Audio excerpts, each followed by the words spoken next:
Is really fresh and out and not out in America yet. We can talk about that if there are questions, because some people are amazed about that fact that German publishing is so efficient.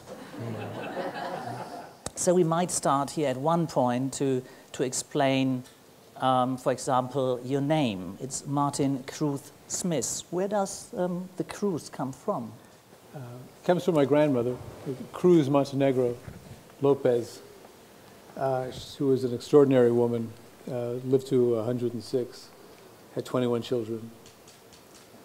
My mother was the baby of the family, and I was just playing Martin Smith, one of, apparently, as I've had discovered, one of 6 Martin Smiths in New York who were writers.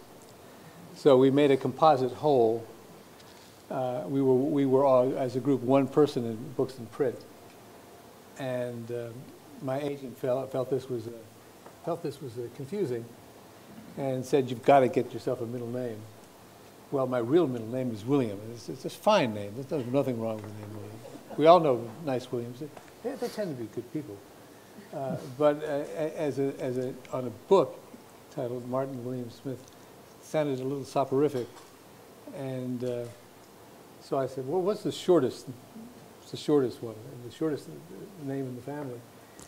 Either way, was Cruz, and I've gotten very fond of Martin Cruz Smith, because he's like me, but he's a lot smarter. You've written something about Putin, and it was not published because at least the German newspapers said, "Oh, there's nothing new," but I thought. It's a very interesting conclusion what Russian politics is about, how to make a career, and we were maybe not amused, but we said, oh, we don't care because we know already, and I had the feeling we just don't want to know. We just don't want to know how the Russian society works when it's in the paper. When it's in a novel, it's a different story. Well, it's very tricky talking about Russian politics, because to a certain degree it doesn't exist. There's Putin and there's Putin. And there's Putin.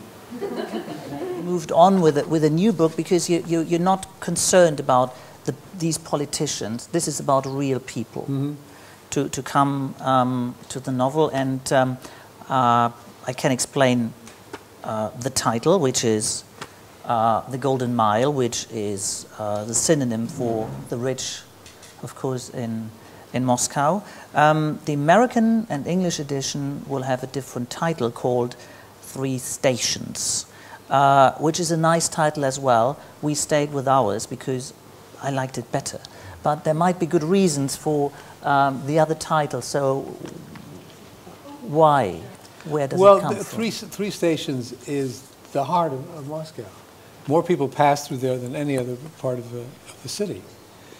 And it also happens to be the most dangerous part of the city. It's got, in terms of pickpocketing, prostitution, thuggery. I've walked in the underpass to cross the street at 3 Stations, and I saw a gang fight.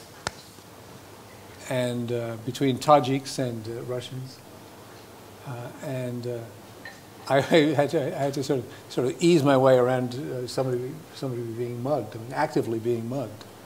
So it's not only the center of 3 stations, three tracks going to Kazan, Yaroslavl, and Leningrad. It's also the home of thousands of runaway children. And trying to find, that's what intrigued me most of all, was trying to find this child in this sort of make-believe, very harshly realistic world, real world, but also the make-believe world that children create for themselves when they're entirely on their own for survival. So we might quote the book now, exactly the description of the 3 stations. Yeah. And as you can see, it's still a manuscript, which is nice to say. This is gives you the feeling of work in progress, and and this is the reason why you can't buy the original edition, because it will be published on, I think, the 17th of August. Is it a Russian holiday or no? You're better informed than I am. Well, it's Amazon telling us. Oh, yeah. Yes. Well, Amazon knows all. It's what they tell us about our books as well. Yeah. So I always look what's new and different over there. So here we are. What tourist maps called Komsomol Square, the people of Moscow called 3 stations, for the railway terminals gathered there, plus the converging forces of 2 metro lines and 10 lanes of highway, the traffic.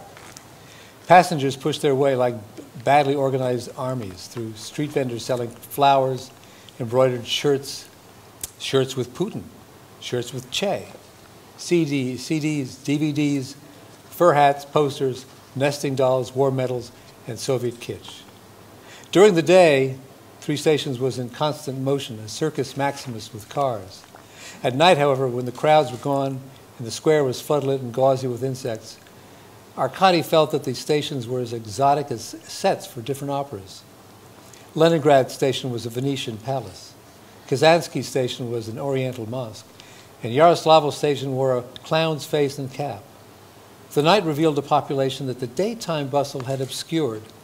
Pickpockets, flyboys handing out directions to strip clubs and slot arcades, gangs of street kids looking for the wounded, the slow, the easy mark. Men with vague intentions idled in small groups, beers in hand, watching prostitutes grind by. The women walked with a predatory eye and looked as likely to eat their clients as have sex with them. Drunks were everywhere, but hard to see because they were as gray as the pavement they sprawled on. They were bandaged or bloody or on crutches like casualties of war. Every doorway had a resident or 2. They may be homeless, but 3 Stations was their roost. A beggar with broad shoulders and withered legs propelled his cart past the gypsy, who absent-mindedly pulled out her baby and her breasts. At 3 Stations, the crippled, outcast, and usually hidden members of society gathered like the court of miracles, only without the miracles.